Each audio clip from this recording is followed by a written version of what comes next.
Most people know the story of Medusa, the woman with snake hair that turns you into stone if you take a look at her. She gets beheaded by Perseus. He's the hero, she's the monster, and that's the version we all learned. But that's not where her story started. Before any of that, Medusa was a priestess. She was beautiful, devoted, and she was assaulted by Poseidon in Athena's temple. And then Athena punished her, not him. The woman who was violated in a sacred space got turned into a monster, while the man who did it walked away. Sound familiar? So that's what we do. We have always done that. We look at the person who was hurt and we find every reason why it was their fault, why they deserved it, why they're the problem, and the person who actually did it gets to keep living their life.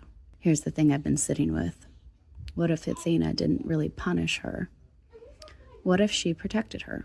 After what happened, Athena couldn't do anything to Poseidon, so instead she protected Medusa, made sure that nobody would even look at her again without consequence. What if those snakes were not a curse?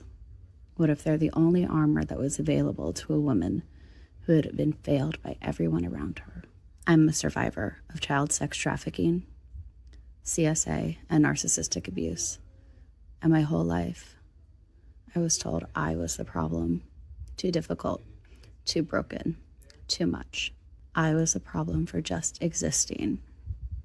And I believed it. Just like a kid who's told Santa is real believes in Santa, I believed it was my fault that grown adults were doing things to me that they should not have been doing. For a long time, I genuinely believed that everything that happened to me was somehow my fault. I was the monster in my own story.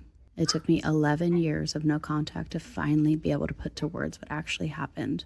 11 years of silence and distance, slowly untangling what was done to me. And I'm figuring out that I was never the problem. I was just the easiest person to blame. But the moment I stopped answering the phone, that was it. That was the moment I stopped being a victim.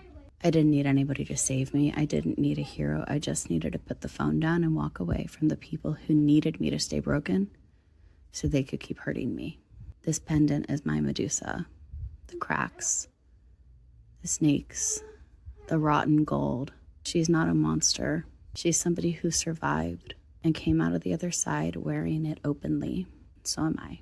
And what about Medusa? Whole story got rewritten into somebody else's hero moment. Perseus shows up and chops off her head, rides off a legend, and we let that be the story. The monster's defeated, the hero wins. But let's be really clear about something. There would have been no monster. There would have been no hero. There would have been no story at all if Poseidon had kept it in his pants. The predator created everything. The predator is the reason any of this exists. And somehow, after all of it, he's still not the one we remember. Medusa was never the monster, and neither was I.